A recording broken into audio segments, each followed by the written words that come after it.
important vision. He comes from... I will immediately give the floor to our guest for his important presence here. He comes from an important country, a country with a very important history, a country which is also deciding, or it is in fact joining NATO, and it has, of course, the Undersecretary has many reasons to explain Finland's policy. Over to you. Thank you very much, Mr. President, and it is a great honor to be here addressing the Foreign Relations Committee of the Italian Parliament. I'm here accompanied by my colleague, Ambassador Pia Rantala-Engberg, Finnish ambassador to Italy since 3 years now. Then Sirpa Nyberg, my advisor, and Ilkka Nordberg, who is the deputy ambassador. My understanding, Mr. President, is that we have, or I have about 15 minutes to make a little presentation, and then I'm more than happy to take your comments and questions. And indeed, as Mr. President referred, Finland is at the juncture in its history with the decision to join NATO. During our independence of more than 100 years, there have been maybe 2 or 3 similar junctures, and I call them like opt-ins for Finland. And the first opt-in was 1917. It was independence as a result of the Russian Revolution. The second opt-in was integration in 1991, when the Soviet Union collapsed and Finland took the decision to step into the European Union. And I think the NATO option now in 2022 is the third opt-in for us, which is very decisive and critical for Finland. We have been close partners to NATO since 1994, when we joined the Partnership for Peace program. We have participated along with Italy many NATO missions. I myself, I've served in the Western Balkans, in Bosnia and in Kosovo. We have participated in Afghanistan, where all missions where Italy has been present as well. We just enhanced our contribution to KFOR in Kosovo, where Italy is having the position of the force commander. Actually, the Finnish contingent, which now was reconfirmed and enhanced, it is replacing the Ukrainian contingent, because the Ukrainians, of course, they have other more important missions on the home front to complete. The reason why Finland decided to join NATO after such a long period of military non-alignment is very straightforward. It's simple to explain. It started with the Russian demands at the end of 2021. You remember the letters sent by Russia to NATO and to the EU countries, asking to stop NATO enlargement and to restrict NATO's presence in the new NATO members. And because the Finnish foreign and security policy doctrine has been to preserve the NATO option as something real, not a theoretical option, but as a real option, our conclusion was that these Russian demands, they are violating our sovereignty. The sovereignty to make a decision about your own security. And this right to choose your own security alliances is, according to our understanding, it is also part of the UN Charter, the Helsinki Final Act from 1975, the Paris Charter from 1990, and several other international documents. Even the Finnish-Russian agreement from 1992 about our neighborly relations contains references to these documents. So you can interpret that even the Finnish-Russia neighborhood or the agreement is giving us the right to choose our own security arrangements. So this was the first reason. And the second reason, self-evidently, was Russian aggression on Ukraine on the 24th of February 2022. From your perspective, it might be interesting if I would explain also how the decision was prepared and made. It was, in my view, it was a model example of a democratic and a transparent decision-making. It involved all the state institutions, the president, the parliament, and the government. It was based on a very thorough analysis, which was enshrined in a government report, a thorough analysis about the Finnish security environment. This report, about 30 pages, was prepared by the Foreign Ministry. Then it was given to the Parliament, and the Finnish Parliament studied it in its committees. 11 committees our Parliament has 11 committees. They all went through this report, and after that they gave their comments.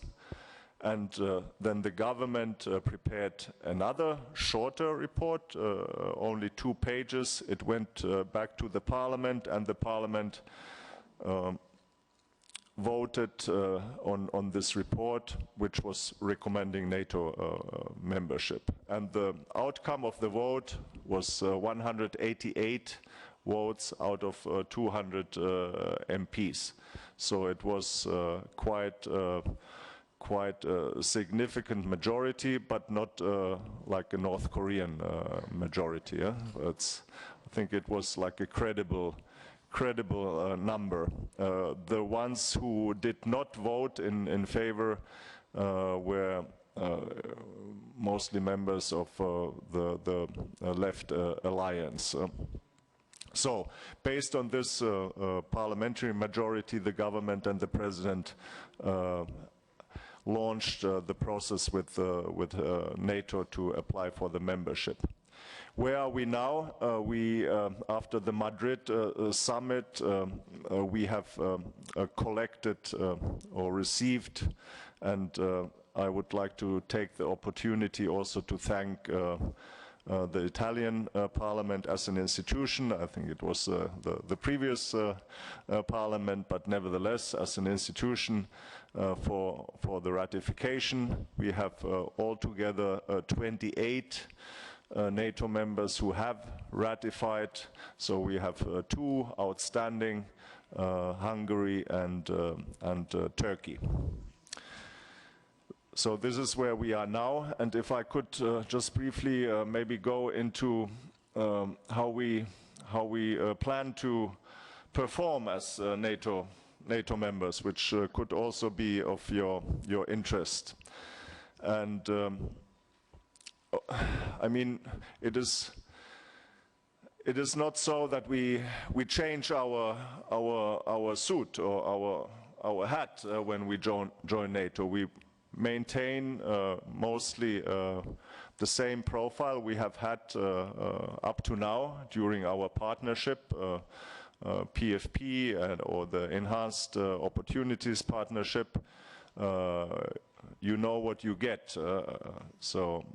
We have worked alongside NATO for a long time, alongside with Italy as well. But maybe just to make a few highlights, and I would like to maybe point to three categories. One is the hardware, the other one is software, and the third one is peopleware. So the hardware is military capability. Finland is highly capable military power for its size. We have a very capable Air Force, currently F-16s, but we have made a decision to procure the F-35s, which are going to be delivered as of 2026. We have very, for European circumstances, large artillery, and you know, looking at observing the situation in Ukraine, you know how important the artillery is. And we are making quite some investments in the Navy. So besides that, our cyber and hybrid capabilities are of quite a high level as well. So this is the hardware. The software, I would call the mentality. Finland is a society with a high degree of defense, pro-defense attitude.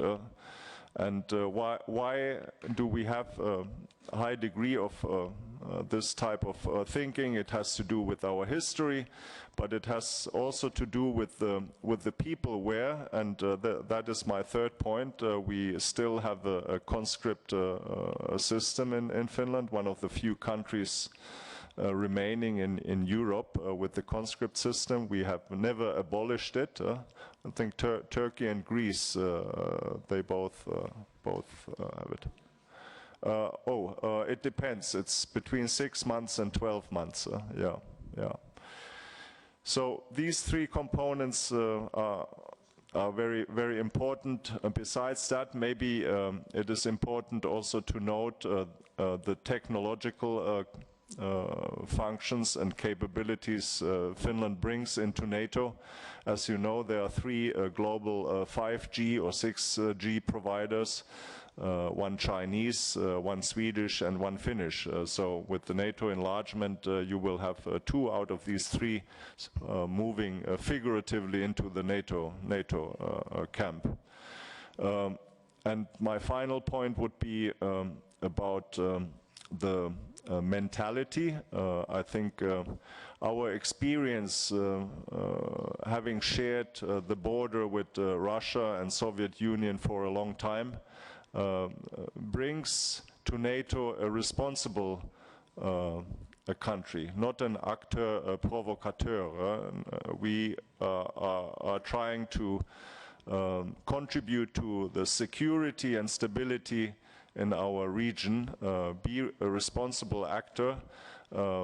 We were responsible before NATO membership, and we continue to be responsible as NATO members. So I think with this, Mr. President, I will close, and I'm open to your comments and questions. Thank you. Grazie. Apriamo il dibattito. Well, thank you. We can now open the floor to a debate.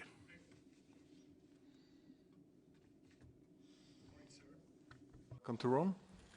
How long is it going to take the process to be part of the NATO? Sorry, devi parlare italiano. Scusa. And apologies, but you do have to speak in Italian.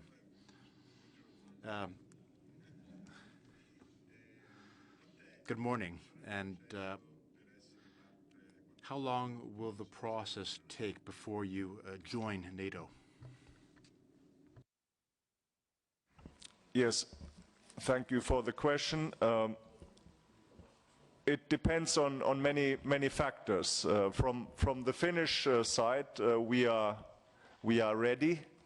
We have made, or the government has actually made the proposal to the parliament. And as soon as we have the ratifications from Hungary and Turkey, the Parliament is finalizing the law, which then allows us to send the necessary protocols to Washington. But it really depends on the ratifications, and I cannot make an exact prediction on that. Yeah, thank you. Grazie Presidente, saluto. Well, thank you, and I'd like to greet the ambassador with whom we cooperated a number of times during the previous parliament.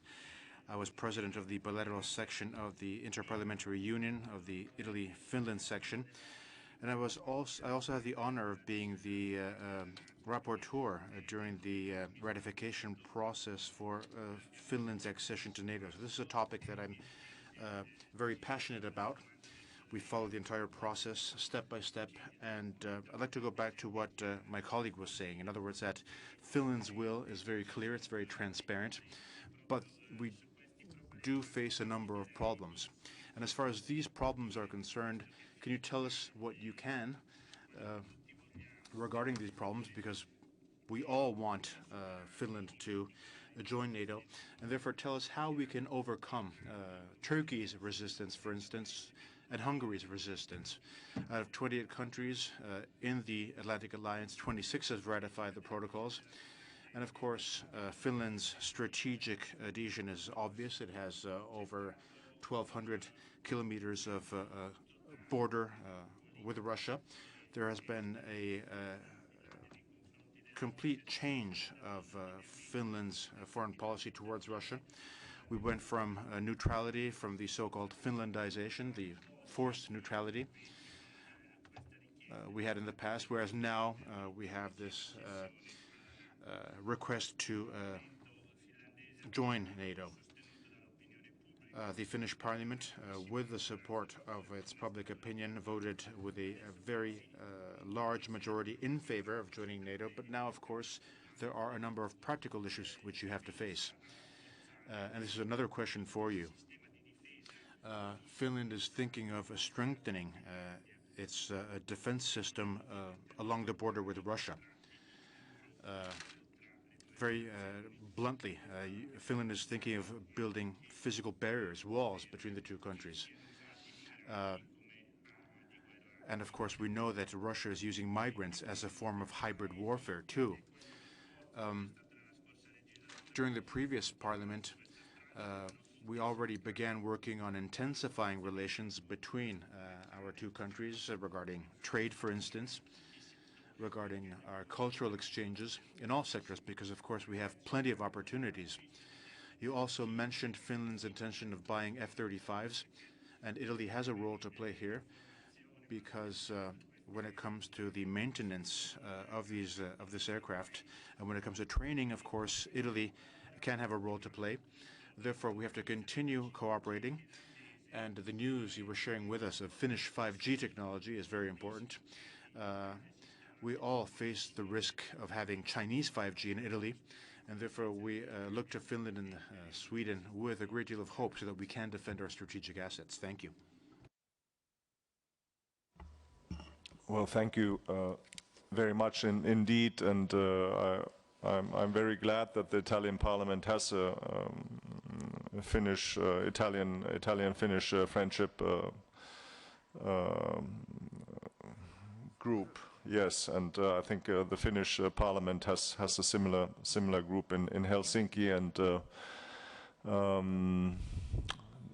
I cannot speak on behalf of the Finnish Parliament, of course, but maybe after our elections in April, and when the new Parliament is convened, you can maybe discuss visiting each other. And yes, definitely Finland is an interesting place to visit in these days. On Turkey and Hungary, again, representing Finland, I cannot really speak on behalf of other governments, but I think what could be useful is to highlight the risks of delay of the ratifications. And I think there are certain risks, despite of the fact that our region has been very calm. There has been no direct threat against us, also thanks to the support we have received from different partners, NATO partners and EU partners. The risk is when something unpredictable happens, like we had the missiles in Poland. We didn't know for a while, are those missiles, what is the origin of those missiles? Are they Russian or Ukrainian?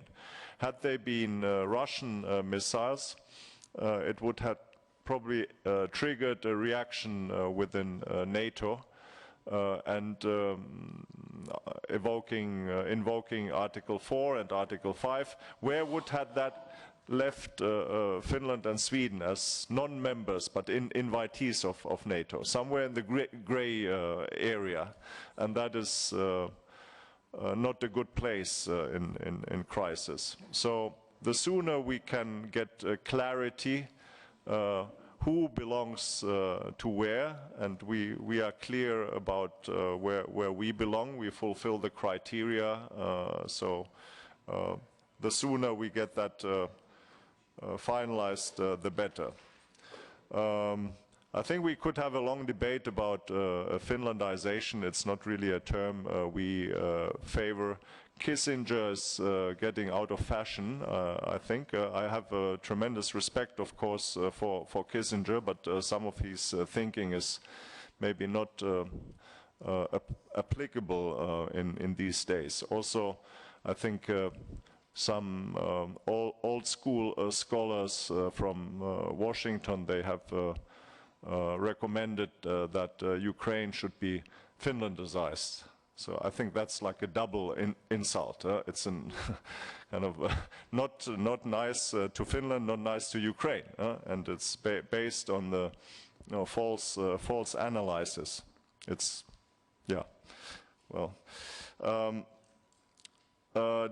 defense systems. Yes, we are not. I don't want you to get the wrong impression. We are not arming our eastern border. It's not that we are adding defense capabilities. On the contrary, we want to keep it very predictable and calm, especially in this situation. But what we have decided to do is to build not a wall, but a fence, similar to our neighbors in the Baltics, who had their experience in Poland from Belarus, and also I think Lithuania. The Estonians are doing the same to prevent hybrid operations and migration, which is used as hybrid influencing. On the defense cooperation with Italy, I think that's a very, it's a good topic to investigate. I met with your Ministry of Defense representatives today. We have discussed it, and the embassy is following. Both embassies are following up. And on the 5G, I think yes, it's really it's a critical issue, and actually we have adopted recently new legislation in Finland, which is attempting to reduce the risk of cyber interference in Finland. So, thank you. Grazie. Thank you. The floor goes to Ms. Boldrini. Yes, thank you, President. Greetings to the Undersecretary, greetings to the delegation, to Madam Ambassador. Thank you very much for being here with us in this committee hearing. You mentioned that you were able to obtain a vast majority in Parliament for Finland joining NATO, not North Korean style, but it was still a vast majority. This is due to the events which unfolded in recent months and the threat on your doorstep, and therefore your attitude is understandable. But we've seen that as far as Finland's accession is concerned, some countries have been using your request as a political form of blackmail. I'm referring to President Erdogan, who is, of course, linking his favorable opinion to an exchange, a trade, which I think would be a source of concern, because it would mean giving the green light to your request as long as we abandon the concept of the right to asylum. Basically, their request is to hand over refugees, Kurdish refugees, who are recognized as such by the Geneva Convention. Therefore, this is an exchange, a trade, which is disturbing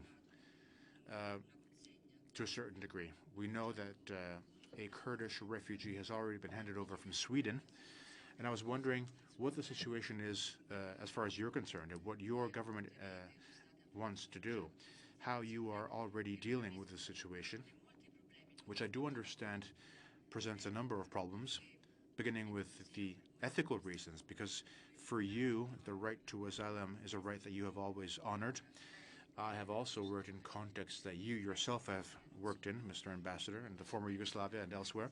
Therefore, I know the way in which Finland has strived to honor the right to asylum. And therefore, how do you intend to proceed? Because, of course, I think that such an exchange, such a trade, would be very difficult to accept, and it would be very difficult to reconcile with the concept of the right to asylum, which has already been questioned by the not very honorable agreement that the European Union signed with Turkey. And I hope that European states can continue to comply with their commitments, even when facing so many problems. Thank you very much. Thank you again. This is a very important question, and I try to clarify our position. We have a joint. It's called the Joint Permanent Mechanism with Turkey, and this is a mechanism which allows Turkey, Finland, and Sweden to discuss matters which are related to counterterrorism and organized crime, rule of law, and such issues which are important to Turkey in the context of our NATO application. So these discussions have led to a greater understanding, I think, between Finland and Turkey and Sweden and Turkey, respectively. However,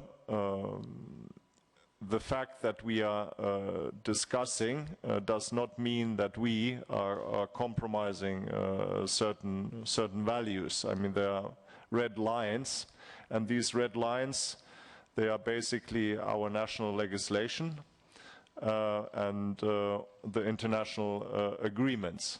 So when we are making decisions, we honor our national legislation, and we are honoring the decisions or the criteria of the European Court of Human Rights. And this is basically actually applying also to Turkey. When they are asking for extraditions, the extraditions should be based on the criteria decided in the European Court of Human Rights. This is kind of our agreement. So I cannot talk on behalf of Sweden, but this is definitely our position. And I think if there would be cases decided based on political, not legal criteria, I think the reaction from the Finnish parliament, from the Finnish civil society, from the Finnish media would be quite clear. Yes. Thank you.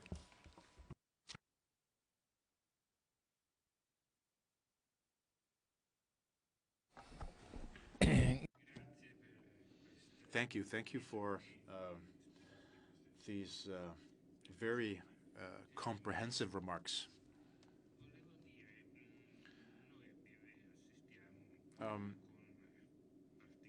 We have been witnessing, we have been witnesses to Finland's decision to join the Atlantic Alliance, and I think this is a very moving thing. You mentioned the fact that you don't like the term Finlandization, although in Italy, the word Finlandization referred to a forced neutrality, which was almost a way of giving up parts of your sovereignty, despite the fact that Finland fought heroically, and we admired Finland deeply for their struggle both against the Russians and due to its struggle to free its territory from German occupation in some very important parts of the country. And therefore, the fact that a country like yours, which has faced all of these problems I listed, which has faced so many objective difficulties in the international context, the fact that your country can now become a part of the Atlantic Alliance is a turning point in history, which we think is very important. And it's also important given its strategic meaning. And I think your decision testifies to the defeat of Putin. The fact that Finland and Sweden want to join NATO testifies to Putin's defeat. The fact that the Baltic Sea is becoming a NATO sea, except for two Russian enclaves, testifies to that. These are two small enclaves which symbolically represent Russia's projection towards the West, towards Europe, and so on. And what I wanted to say is that during a visit last year in Sweden, I felt a great deal of concern due to Russia's activities in the Baltic Sea, with submarines and with a number of military operations in the Baltic Sea. Do you share Sweden's concern in this regard?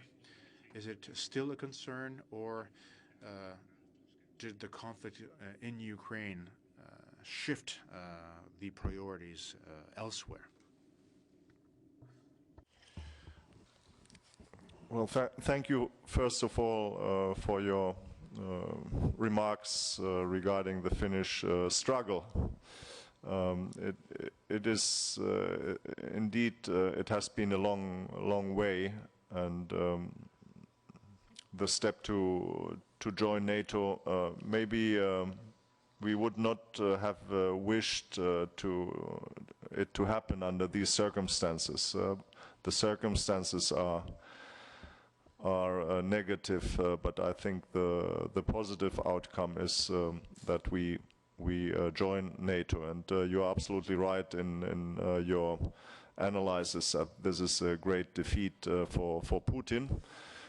His kind of original motive to start this campaign against Ukraine was, I think, to prevent the Euro-Atlantic integration of Ukraine. And now he's at the stage where Ukraine has EU candidate status. Finland and Sweden are on its way to NATO. The borders of Russia in Central Asia are seeing great changes if you look at Kazakhstan and other countries. And Russia is becoming, economic colony of China. So these are all results of Putin's campaign. When you ask about the concerns in the Baltic Sea, I think at the moment the situation is very quiet because the Russian military capabilities are tied up in Ukraine. There are several garrisons, Russian garrisons along the Finnish border, and they are more or less empty, or they are used as training bases for the conscripts after the mobilization of Russia to be sent to Ukraine. We see some traffic between St. Petersburg, which is the naval base, and Kaliningrad, which is another base, but nothing extraordinary. But we need to think, of course, in long term as well. It will take some years for Russia to recover, and in that situation, when they wake up, they will see that the Baltic Sea is indeed dominated by NATO after the Finnish and Swedish accession. But this is not the only military concentration point. We have another one in the Arctic with the northern fleet of Russia and the nuclear bases of Russia. So it will be a territory with potential risk, and therefore we need to manage it very carefully. I think if we look at Norway as a model of a NATO country, there are many things we can learn from Norway, from handling their relationship with Russia as a NATO country. Thank you.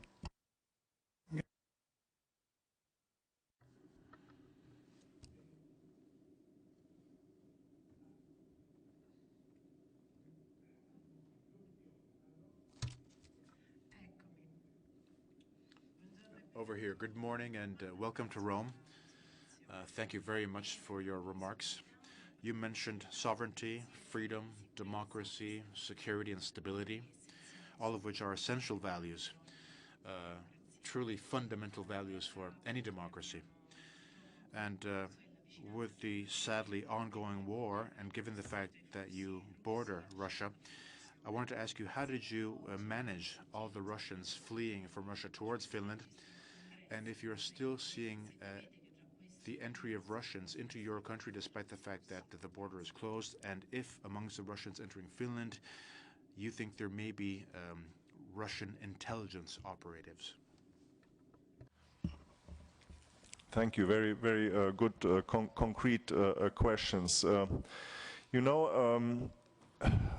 Our dialogue with Russia has almost stopped to zero, but we still have a good communication between our border authorities. They have many practical things to discuss, and they have a good degree of cooperation. And up to this point, the border has been quiet. There's nothing abnormal. If there are attempts from the Russian side to access the border kind of zone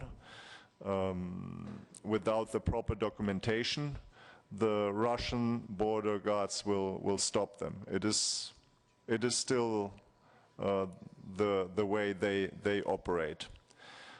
That is number one. Number two is we have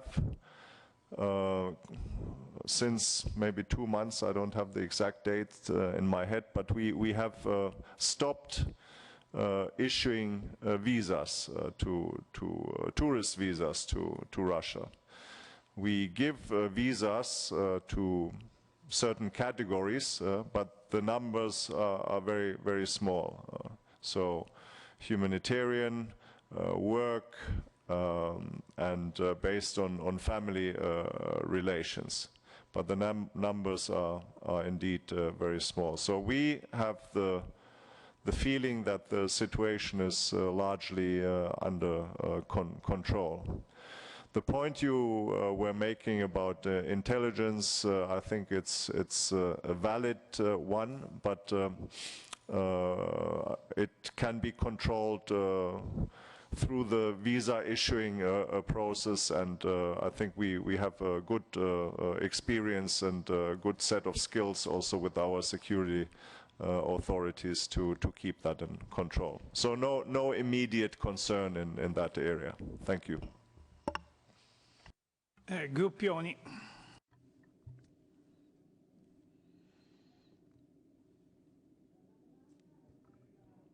Microphone, please. Good afternoon. I have a question on security, a very practical question. How do you intend to protect Finland? What is your strategy in terms of protecting Finland from Russia?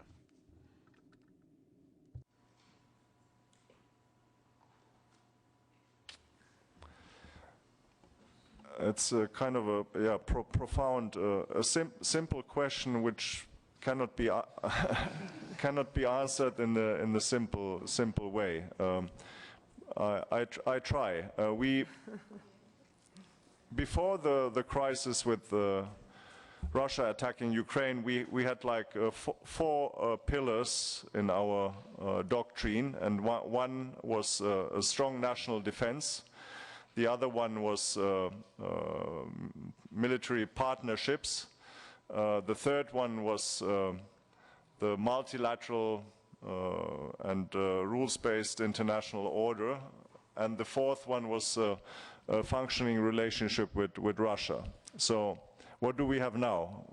We have still 3 out of 4. And the international partnerships are basically resupplied or supplemented with the NATO membership. So I think you have the 3 elements. You have strong national defense, you have the international partnerships with, and especially NATO, and you have the protection of the bigger framework of international rules-based order, international law, UN, international architecture. So I think these are the tools we are using. And the strong friendship with Italy, of course.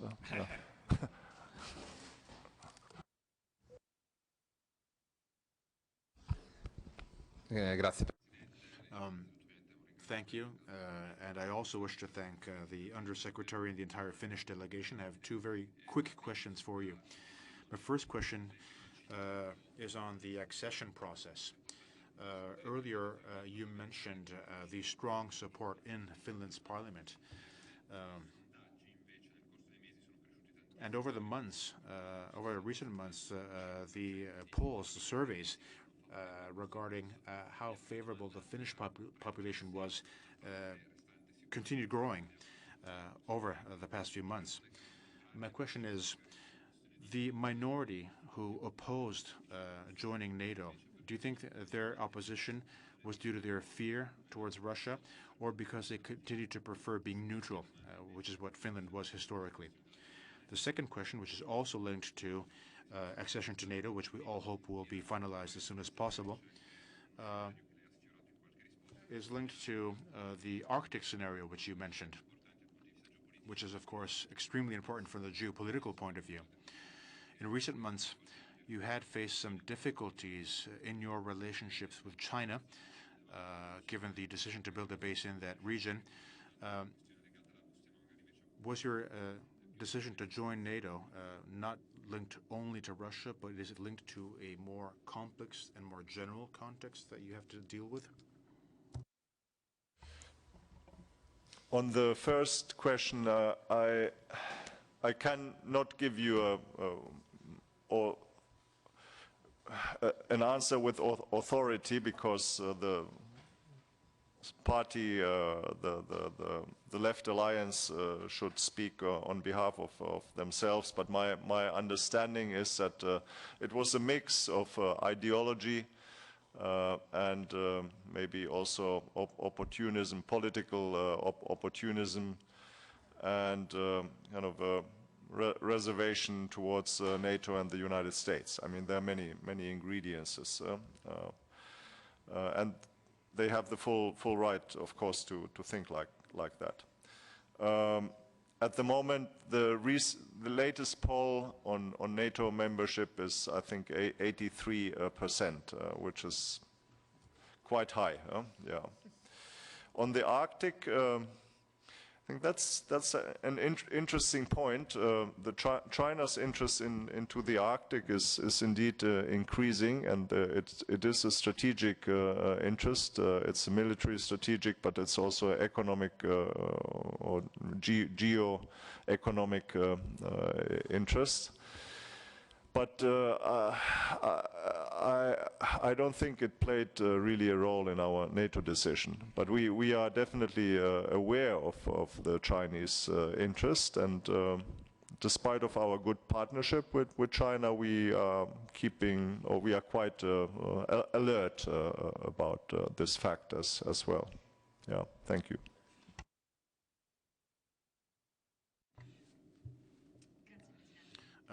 Thank you, Mr. President. I'd like to welcome the Undersecretary and the entire delegation, Madam Ambassador. I have a question on the Russian-Ukrainian conflict, or rather the war in Ukraine, which was brought about by the Russian invasion. And I was curious to hear the Undersecretary's point of view regarding the real conditions that can allow both parties to start negotiating and to reach a solution to the conflict after 10 months of war. Thank you.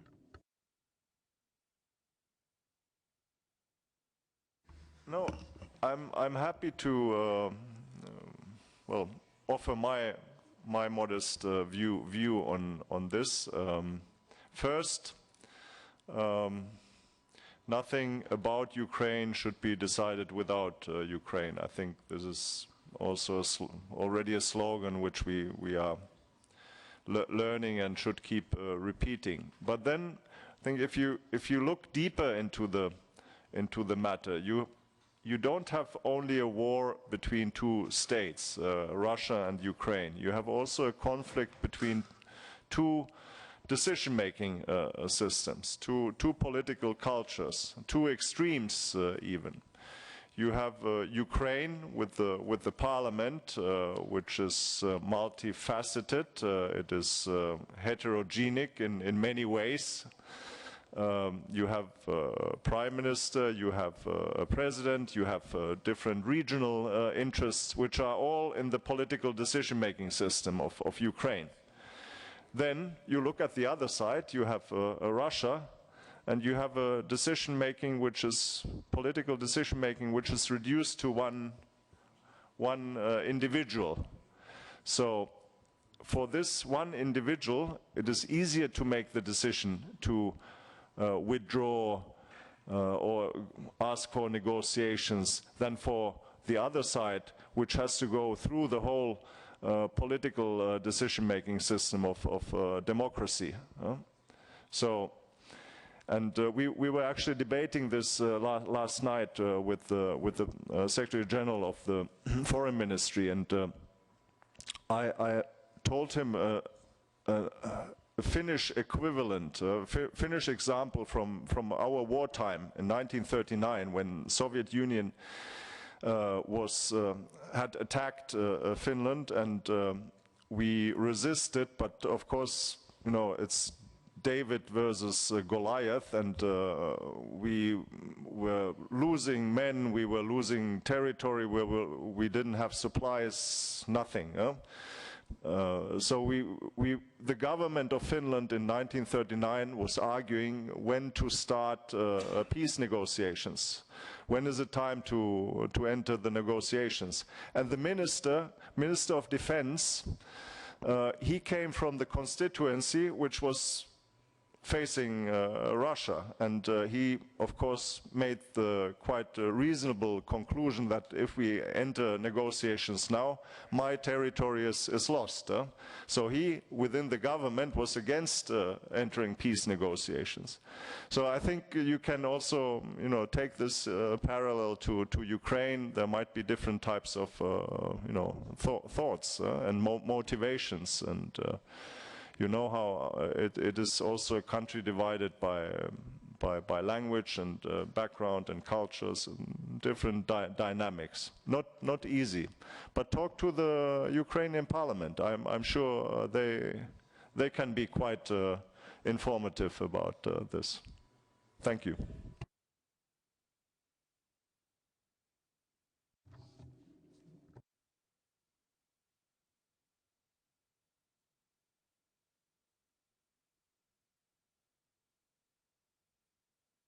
No, grazie. Thank you very much. Thank you. Absolutely.